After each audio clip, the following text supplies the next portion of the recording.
welcome to another episode of Three Conservative Gimps, where we talk about political topics from conservative point of view, from dog catcher to world leaders and everything in between, and we give you the straight poop so you can make an informed decision at the ballot box. So we've got a great show for you tonight.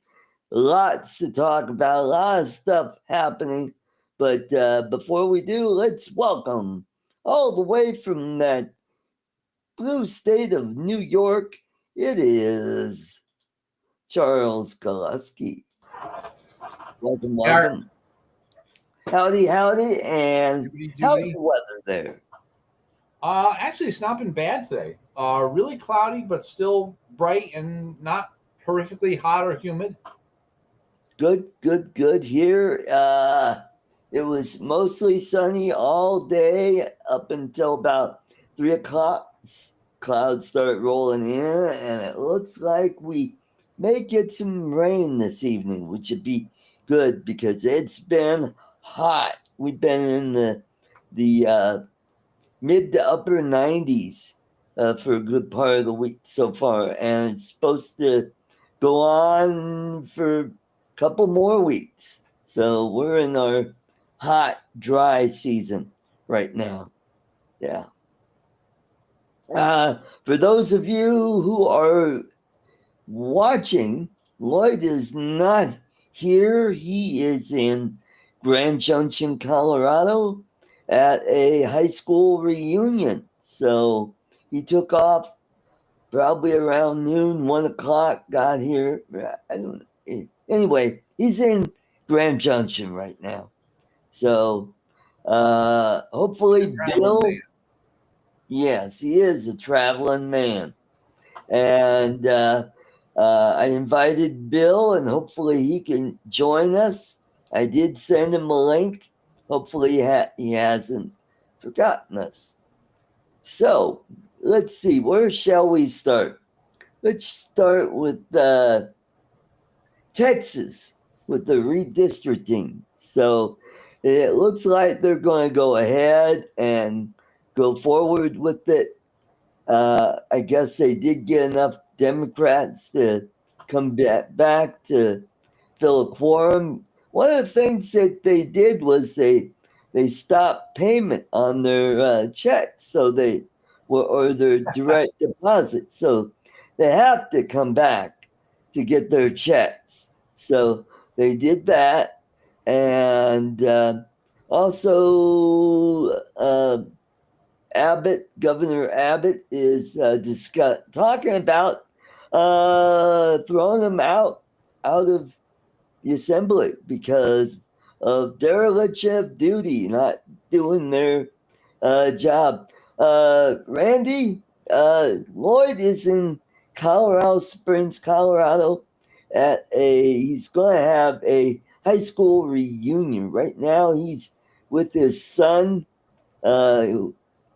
Joseph, which he calls Paco, and he's staying with him and his family.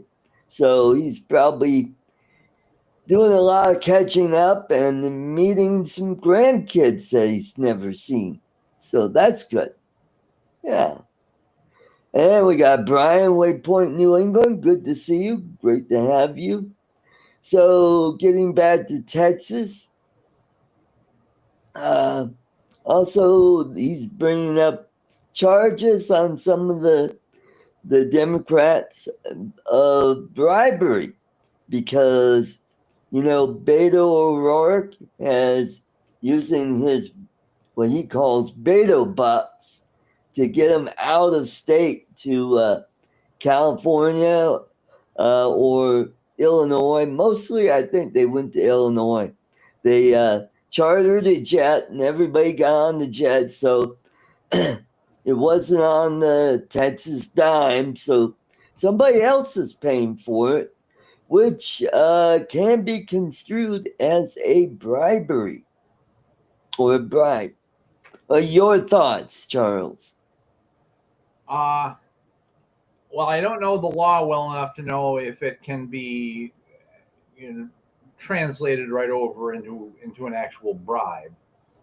Because the whole idea for there to be a bribe, you'd have to be offering somebody money up front not to do their job or to guarantee you an outcome that would be illegal, we'll say, or not in the not in the best interests of the people that you are supposed to be serving. Right.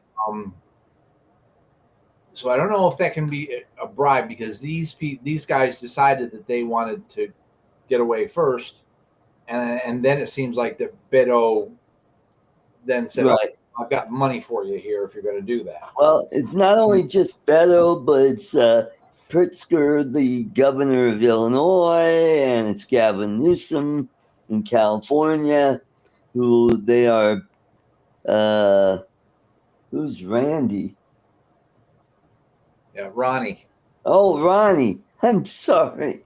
Oh boy, I've been working a lot of 9-hour days, and my brain kind of turns to mush by the time I get to do a show like this. So, my apologies, Ronnie. Hey, it starts with an R. Ronnie, Randy, tomato, whatever. And Ronnie, I almost said it wrong again. He says congressional members used to be paid $6 per diem for attending session, not salary. This is supposed to keep them from giving themselves. Oh, okay. Now, the problem we have with that is that $6. I mean, they can't even buy Starbucks. Their Starbucks for $6. Right. Well, they have to get a venti. That'd be a small. Yeah.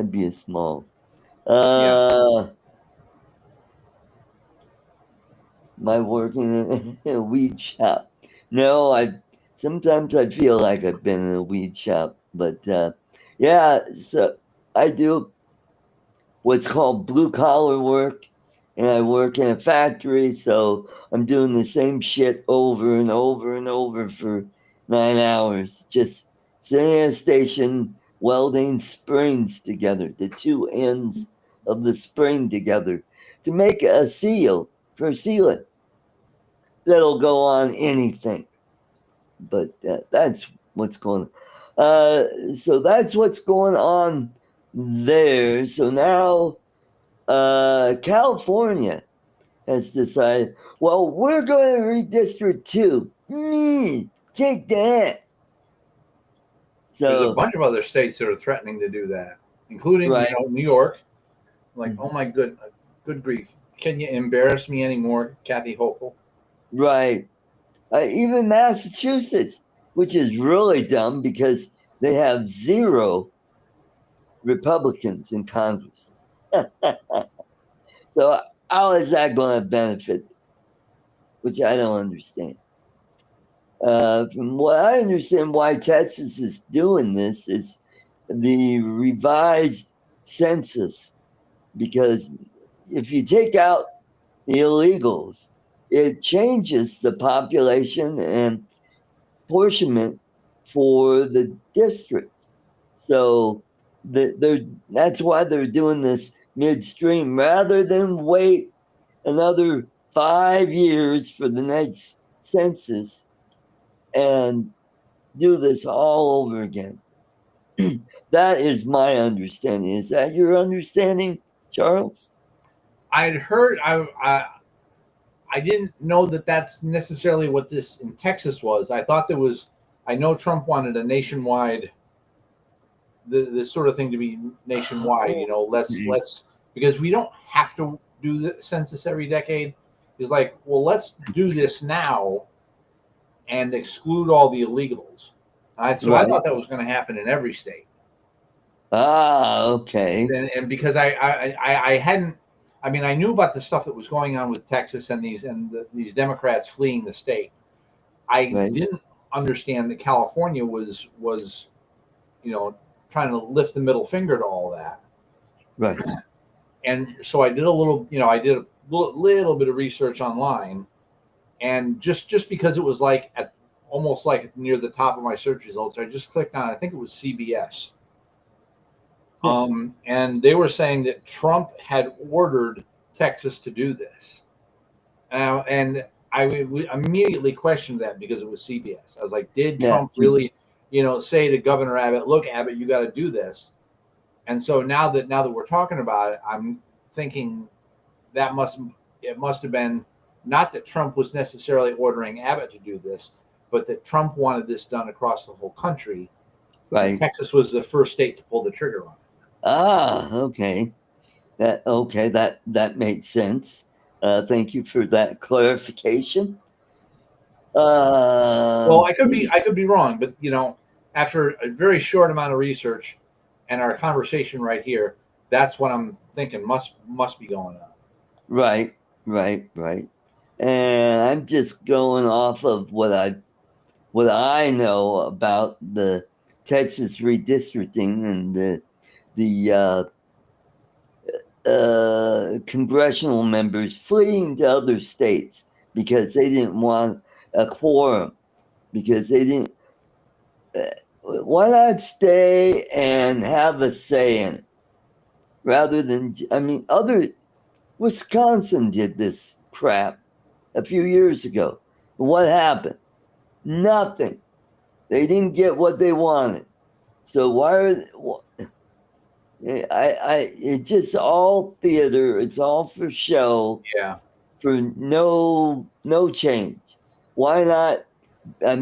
Your job is to legislate. And even if you're on the losing side, you got some say in it. You could say, oh, well, what if we did this? What if we threw this in and tried to, amend or appease would be one way to put it. The opposition,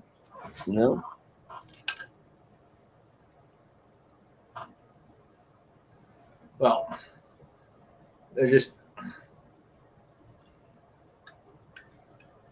to sort of paraphrase the thoughts that one of my most recent RPG characters would have said. They're a bunch of pussies. Yeah. Texas is a deeply red state. The only spots that are blue are around the big metropolitan areas like Houston, Dallas, Austin, and San Antonio. Well, it's the same thing in New York. Yeah. Except it's way down there by Manhattan and most of Long Island. I know there's some pockets of Long Island that are red, but so you get up, the surrounding area around New York is pretty blue, and you got Buffalo and Syracuse, Albany. Yeah. They're blue. The rest of the state is red. Just, if you looked at a map of Colorado, it is mostly red, but the blue is like the I-25 corridor going from Fort Collins south to Puebla. It's all blue, and that's where the biggest concentration of the state population is. And you go out west, the biggest city out there is Grand Junction, which is, I don't even know if it's 100,000 there. But they're very conservative because they're farmers and ranchers, and there's some mining over there because back in the day they used to mine uranium just south of there in Uravan and Fruta. So, most of the state is red, but most of the power is is on what we call the Front Range. Yeah. And so they, the Democrats control both chambers, the governorship, and all the top positions, the Attorney General, Secretary, State Secretary, Treasurer. Both U.S. senators are Democrats, and they basically just tell the rest of the state, well, we think this ought to happen. Screw you, we don't care about your input. We don't care if what we do is detrimental to your economy over there. So, yeah. And it's probably the same in New York and any other. I mean, you look at Michigan, the big urban areas are the Detroit area, Flint, and Lansing. Those are deep blue. And then if you go in the Upper Peninsula, because they do a lot of iron and copper mining up there, they're blue districts up there.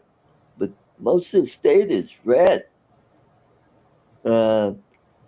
You look at Illinois, oh God, you look at their congressional districts, it looks like kids just draw squiggly lines throughout it. It's like, I'm so gerrymandered. I bet you most of the people didn't know what gerrymander meant before this. Probably. Yeah. I probably thought it had something to do with Seinfeld. Yeah. Mm-hmm. But since I'm a student of history, I love history, I knew about this all the way back to junior high school. Yep.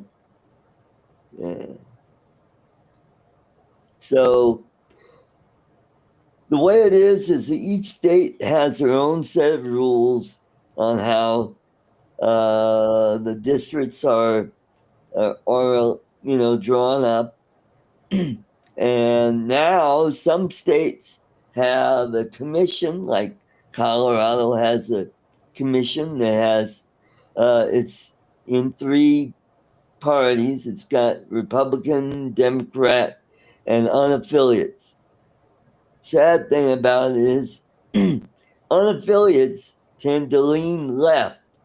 So whatever maps come out, it's always going to be against the Republicans. And back in the day when Colorado was a red state going all the way back into the 80s, every time they do reapportionment and redistricting, what do the Democrats do? They sue. And so what happens? It goes to the state Supreme Court, which is run by Democrats. And guess whose maps they always pick? The Democrat maps. So little by little, every 10 years, they're chipping away, and some of the seats that used to be strong Republican seats are now either competitive, lean Democrat, or are solid Democrat. For example, here in Colorado, back around 2010, there was a District 40, which was solid red district. And it comprised of Elbert County and the southern part of Aurora, the city of Aurora. And that part of the city was conservative. Aurora wasn't completely blue. It had some areas of red. So when the census came out, District 40 became East Aurora, which is blue. So my friend Cindy Acree, after one term, lost her seat because of redistricting. And the guy that held that seat. He held that seat. Let's see. There's term limits, so they can only serve four 2-year terms. And Representative Buckner died in office, so his wife took over. And I'm not even sure if she's still in office or not. So, and that's how it's done here in Colorado. And there are some other states that have a commission to try to make it, the maps a little more fair. How one caveat is we had a new congressional district, District 8, which is leans Democrat, just barely. So they had a Democrat in there, and she only served one term, and she was ousted by a Republican. And hopefully we can hold on to that seat. I think, well, part of the reason why the Democrat was because the GOP here in Colorado is so fucked up, screwed up, is there's a faction that didn't like the candidate that was up there, so they decided to help the Libertarian. And the Libertarian was able to pull enough Republican votes away to hand the seat over to a Democrat. Yeah. Yeah. So that's what happened. And so this time around, they made a deal with the Libertarian. They say, hey, we got this great candidate. He's a pretty good conservative. He's not, deep red. He's, more moderate, but, he can win. So the Libertarians stood down, didn't run. The guy won it by a point or two. So I'm worried that this time around, the blockheads won't, they're not liking Gabe. They say, oh, he's a rhino. We can't have him in there. So they'll get a Libertarian and hand it over to the Democrat, which just really infuriates me. I just want to scream. I feel like just leaving the party, say, fuck it, I'm going to be an unaffiliate. But here's the problem when you become an unaffiliate, is then you get literature up the wazoo from everybody. So staying a Republican, I just get Republican literature.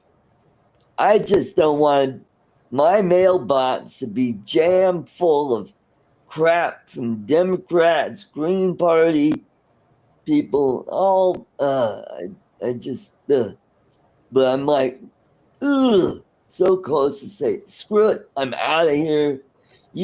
It's your circus, your monkeys, not mine. Yeah.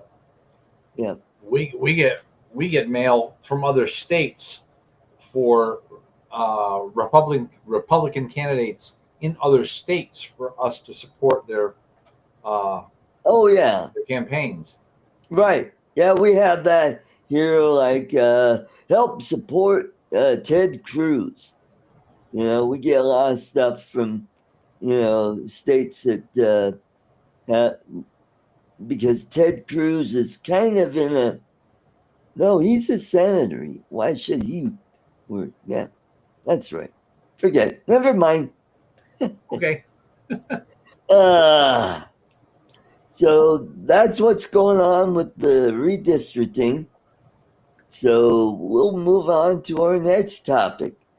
What's going on in Washington, D.C., where oh yeah, Donald Trump has decided to bring out the National Guard and take over the police department in Washington, D.C.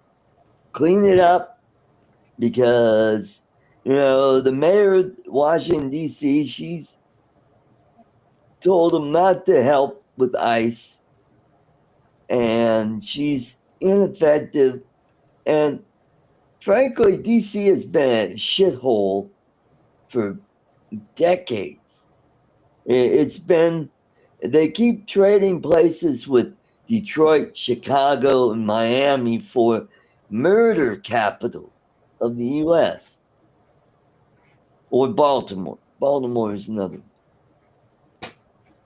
So that's what's going on there. What are your thoughts on Trump doing this? Well, I don't have a problem with it as long as everything's legal. And the only people that are screaming about it are the Democrats. Yeah, because it takes away their ability to not do things that they should be doing. Right. But then again, just because Trump has taken authority here, that still doesn't mean that things will get done. People can still refuse to do what Trump wants them to do. Right. That's true. And here's what's different about DC is it's a federal district. So that's why he's able to do this. Because it's not a regular city like New York City or state or even. Yeah, or state. It's kind of a quasi state, so to speak, because they even have representation in Congress. They don't get to vote, but they have representation. Kind of like the territories, like Puerto Rico, the Virgin Islands, Guam, Samoa, and a few other territories we have in the Pacific. So let's see what Ronnie has to say. He's just saying they busted a set in California. Apparently, it's a place. Yep. Imagine that. I think, I'm hoping that eventually, over time, people are going to just get fed up and say, you know what, this isn't working. We're all good and all, you got some ideas, but all you guys are doing is you're pandering to a small group and not the rest of us, us working people. All you care about are LGBTQ RSTV, but you don't care about minorities or the working class people. You're always focused on the special interests. Yeah. So, and I remember back in the day, and you probably do when you were a kid, that usually mayors in blue cities, big blue cities, would take pride in their city and do something about crime and keep the city clean and have places for tourists to go. Now it's getting, Denver is getting to be a shithole city because of homelessness and drug use. People don't want to go downtown anymore. And I'm sure if that idiot Mamdani wins in New York City, that city's going to turn into a bigger shithole than it is now. Oh, yeah. Yeah. He wants government-run grocery store. Let's see how well that works out. Yeah.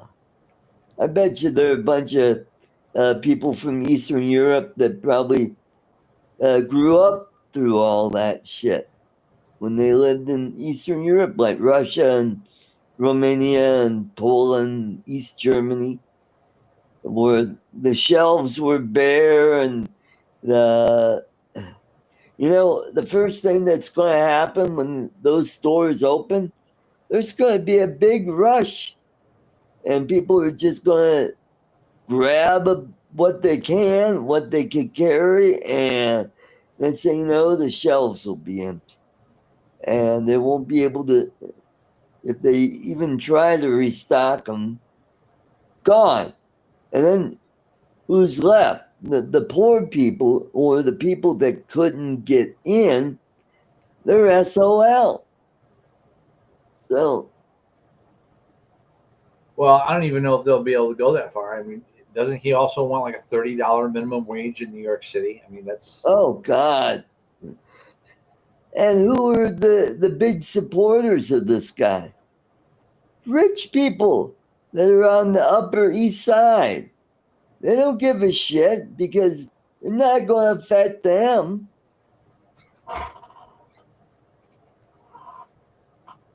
So what's going to happen? Their rent's going to go up. They're going to be taxed to the moon. Are they?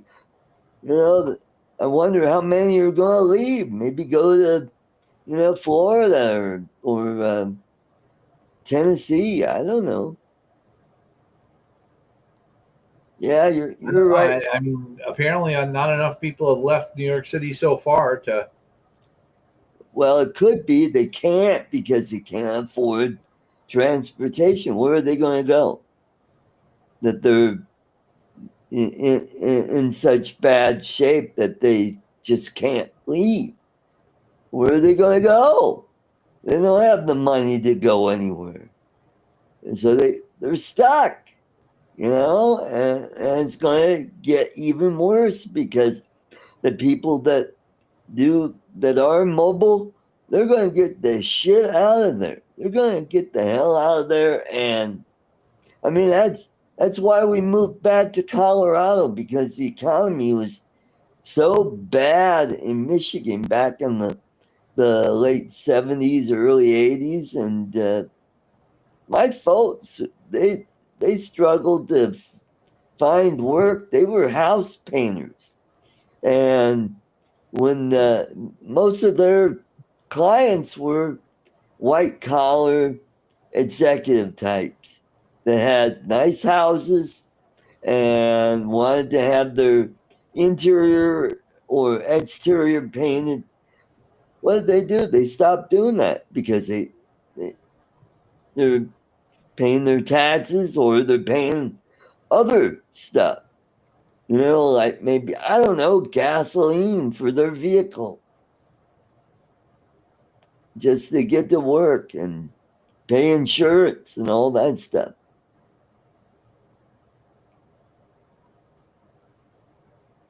So, no, he didn't go to the drone thingy, Cool Cat. Michael, he is in Colorado Springs, Colorado for a high school reunion. So, he will be back in a couple weeks. So, but he will try to do his show from there on Monday. So hopefully we could do that. So that's what's going on. I am going to go look over it and see if Bill is there. He's not even active. Oh, he did. I think you did see the notice. I'll say we are live now.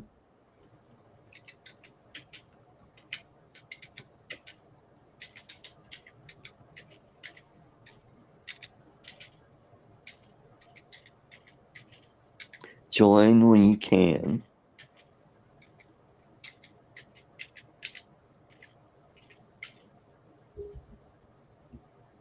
Alrighty. So what else is going on? Oh, we covered redistricting, police in DC. So, did you see that video that guy threw a Subway sub at a police officer? And then okay, take it. I didn't get to see it yet. Oh God.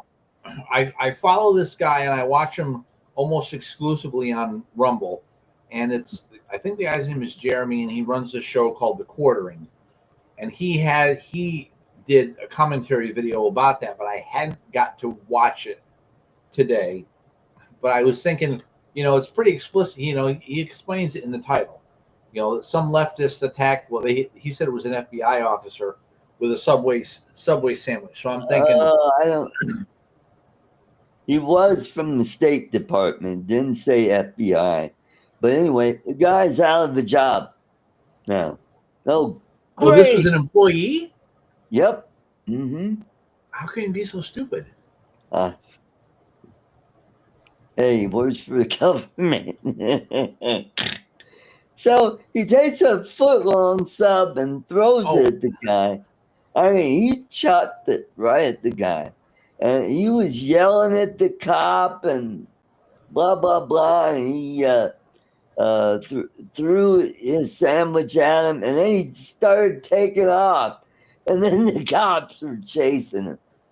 Oh, and then until they finally got him and arrested him. So he's going to be, he's being charged with assault on an officer. So he's going to, FAFO, fuck around, find out. Yeah, that's what happens. Mm-hmm. I did find Jeremy's little thing on The Quartering, and while you were talking, I turned the volume off on the video, and I just scrubbed through it really quick. So yeah, I did get to see the incident where this guy, for whatever reason, throws a Subway sandwich at a cop. Yeah. If I had a Subway sub made to my specifications, I wouldn't waste it throwing it at a police officer. Right. Unless it was a club sandwich.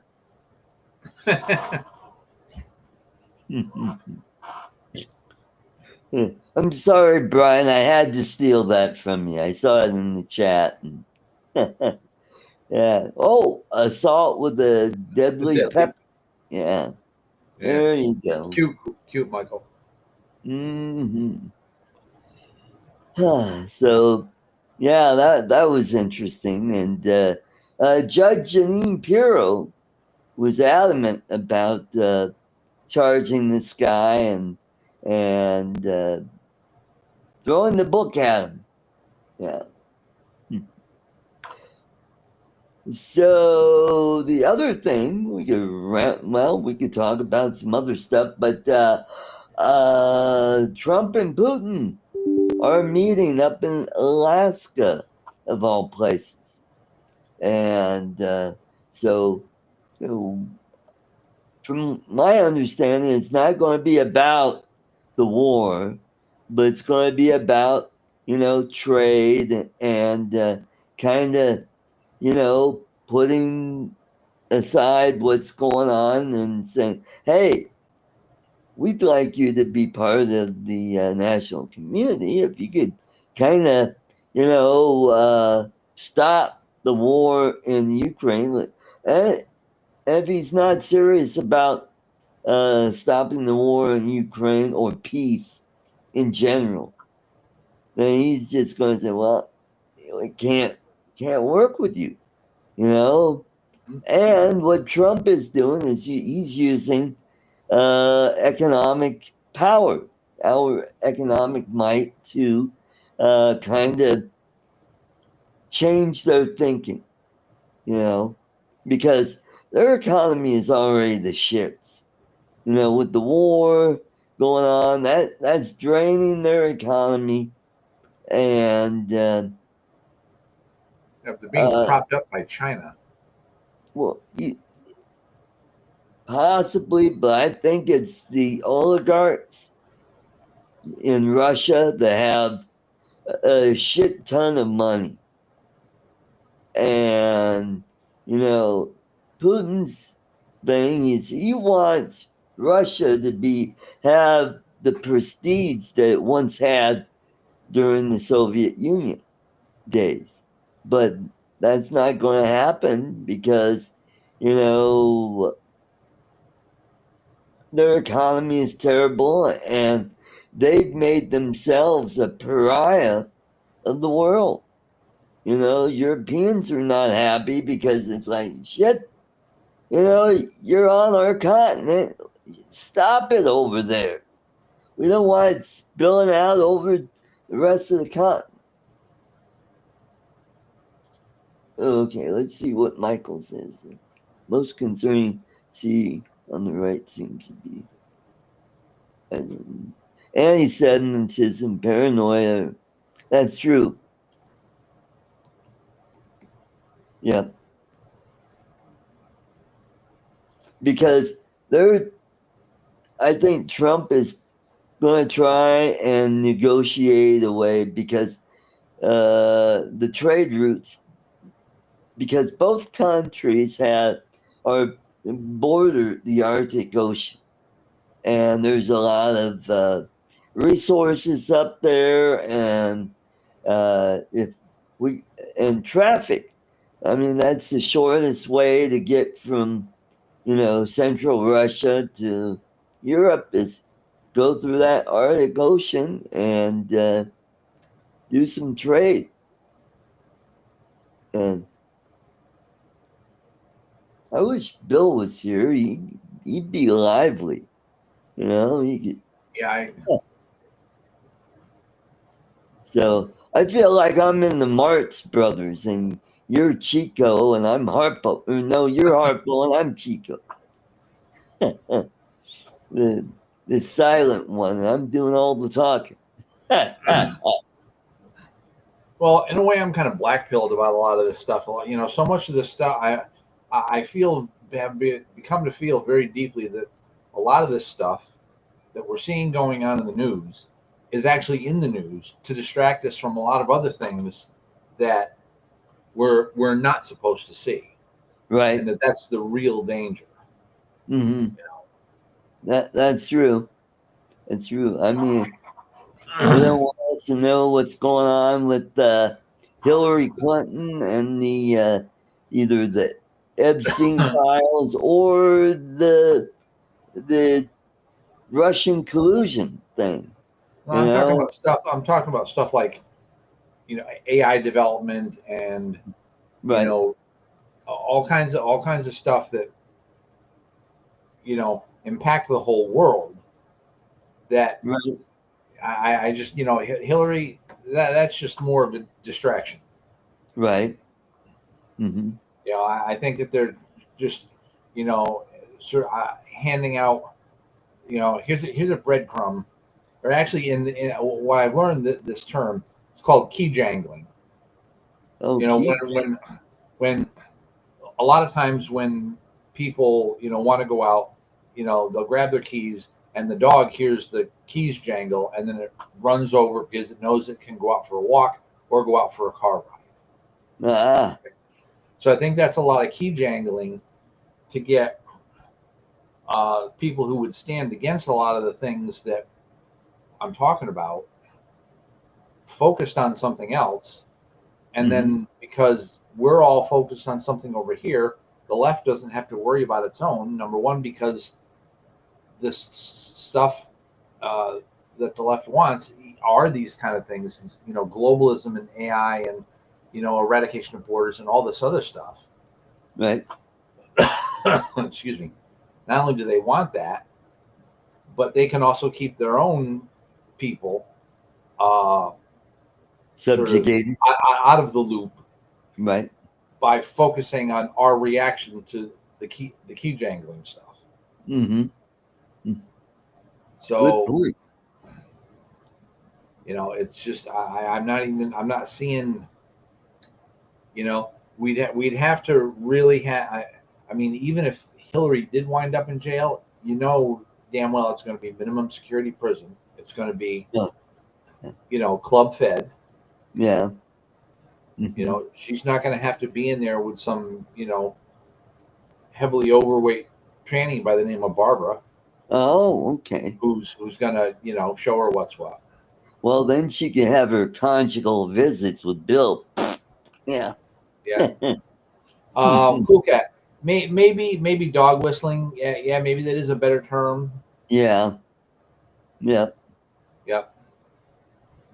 Yeah, I learned that term during the Obama administration because Obama was always talking about dog whistling. And I'm like, what the heck? Oh, okay. Only dogs can hear it, but the rest of us can't. And wow, interesting. So what else is going on? Inflation, is not it's staying the same. So it hasn't gone up, it's gone down slightly. Looks like the feds are going to keep interest rates where they are, which I think is dumb. I think, this guy Jerome Powell, he just wants to keep Just the anti-Trump. Yeah. status quo, and he doesn't want to give Trump a victory and having a really robust economy.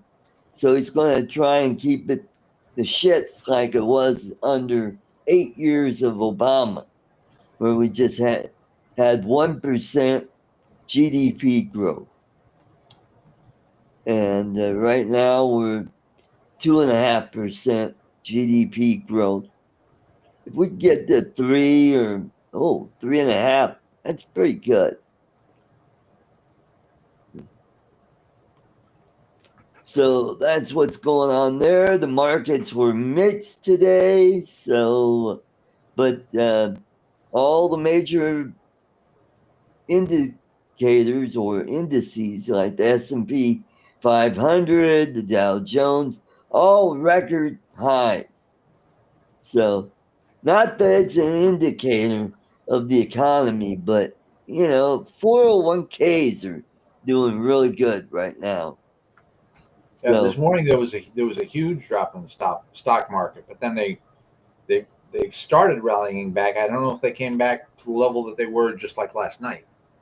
right? Mm-hmm. Oh, Brian said they went up. Okay, Yeah, and then the stock just went boom, and right, then very shortly after it took a huge dip, it looks like people started, bringing it back up. I just don't know if it's back up to the level it was, say, last night. right. Interesting. Okay, good point.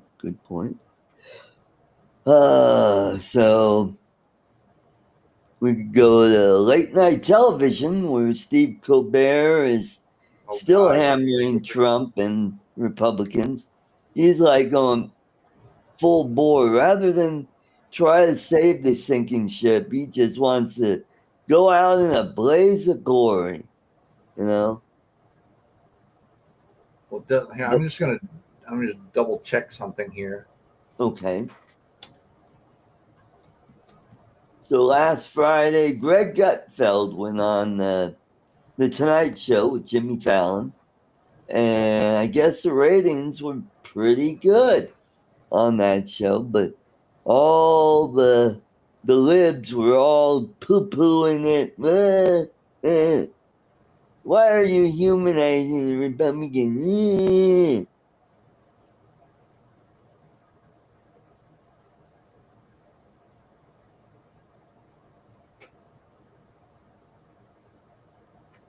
No, I had seen somewhere earlier that apparently MSNBC wanted to pick up Colbert, but I can't find any confirmation of that. Right. Mm-hmm. Yeah. Like that's going to help them. Their, Yeah, their ratings are the shits to begin with. So, I mean when you're losing, they're losing $50 million a year keeping Colbert's show running, and most of that is his salary. He makes $15 to $20 million a year. And yep. if he was really interested in keeping the show on, Right. he could scale your salary back to $5 million. Can't you live on $5 million a year? Yep. Hey, Not New York. He's got to pay that billionaire's tax that Mandami's going to pose. So he probably doesn't even live in New York City. He probably lives out outside New York where it's not I going don't know. to, yeah. So yeah. So I watched a clip of Greg Gutfeld on Fallon's show, and it was not political at all. I thought it was a good show. It was funny. It had a great story. People were entertained, and that's the way it should be. You know, I don't get it why Colbert and Kimmel want to just, alienate half the country, chase a lot of people away from their shows, and hurting their sponsors, their advertisers that they they can't sell their product because nobody's watching their shows. And the part of having the show is to be entertaining and try to get the biggest audience possible so that you could charge the best, the highest rates you can for advertising. Rush Limbaugh used to talk about this all the time. That's why he strived to be the best at what he did. And he had like the premier conservative talk show in the US. I mean, more than in the US, he was popular throughout the world. And he did really good. And his advertisers, they paid, premium dollars to be on his show. Yeah. So, Cool Cats asked a question: is Trump going to do anything about these crazy activist judges in New York and elsewhere? And I thought I heard he had some sort of a plan for that, but I just can't remember what I. well, he's already got the Supreme Court saying that those judges don't have the authority to have wide reaching decisions on anything. They can only apply to their district, and that's it. And they can't just issue a blanket, not a reprieve, but oh God, what? Help me, Charles. They can't What do you block the president's. Yeah, that thing, the thing, the thing. Yeah, they can't block the president's executive orders. Right, right. And so, the only thing I could think of, unless those judges are elected, I don't think they're elected. I think federal judges are appointed. They can be impeached. So that's what could happen. But the problem is, it's really hard to get rid of judges because you got to, go through the motion of having a trial and all this, just like an impeachment trial for the president. Yeah. Mm-hmm. That's about it. It's the only way he could remove a judge from office. Mm-hmm. So I was watching Carville. He's talking about Democrats need to get tough and double down, and we might have to pack the courts, expand it to 13. Like, oh, holy shit, So, do the same shit that cost you the election. Yeah, let's do more of that shit. Yeah, let's really piss off people. I think that's why you guys lost. People don't want boys and girls locker rooms. Yeah, I think they're all tired of that shit. And maybe they're getting tired of parents being told to shut up and sit down at school board meetings. That's what school board meetings are about. They're about, parents giving their say over what their kids are being taught. Yeah, exactly. And other things the school wants to do. Yeah. Bill said he fell asleep. So, sorry.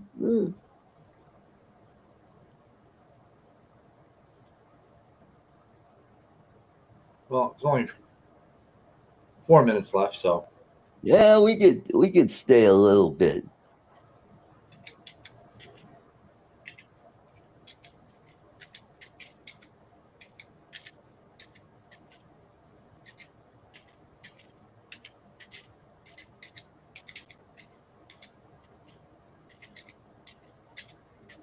I'm telling them, come on in.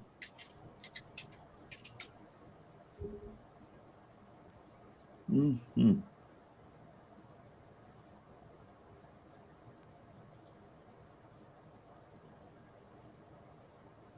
Have we seen the peak woke? I hope so. I think in Hollywood, I think they're starting to push back there because they're getting tired of it. So on the 30th, sadly, I'm going to a life remembrance for a friend of mine comedian friend of mine who passed away last week. So they're having a kind of a memorial for him. And so he's been around since the late 70s in the comedy world here in the Denver area. So there's going to be a lot of folks from Hollywood coming to this. One of them will be Matt Berry, who is a associate producer, for Last Man Standing, and the first Roseanne show. So, he also was associate producer for Reba when she did her first show back in the early 2000s. The comedy show? Yeah. The sitcom? Mm-hmm. So he'll be there, and my friend Steve Steich, who is a writer for Dennis Miller and David Letterman. So he'll probably be there. We might even see a conservative talk show host, not me, but Mike Rosen, because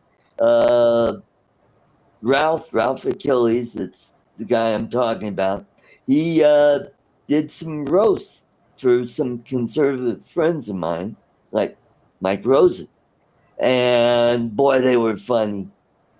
And and there's going to be the old guard Republican, or not well, there might be some Republicans.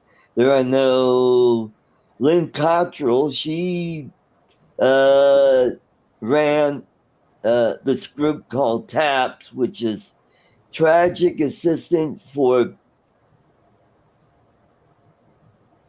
People System.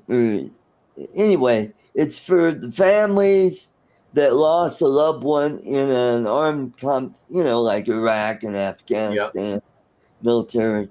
And every June, they always have this event going on. Ralph would be the MC.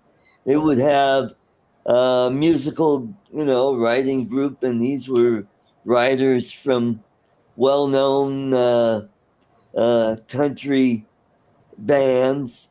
And Gary Mule Deer, if you don't know him, he's an old-time comic. He'll make an appearance. And so she'll be there. I don't think her husband will be there. He's suffering from dementia. So I think it'll be a good show. It'll be fun to meet people that I haven't seen in years. I mean, not that it's a fun event. It'll be a good way to remember an old dear friend of Yes. ours. So that is what's going on. So we've done a little over an hour. It doesn't look like Bill is going to show up. Probably when I shut down the show, that's when I'll hear the boop. Oh, come on. So everybody in the chat, thanks for coming. Hopefully Lloyd will be back soon and I won't be doing all the talking. You guys have a great weekend. Don't forget my drone show tomorrow night, which is on earlier, which is at an hour earlier. We do 2 hours. Don't know if I'm working Saturday or not. If I'm not, we'll go a little long on that show. And then Bill's show on Saturday. Take care, everybody, and be safe. Goodbye. Good night, folks.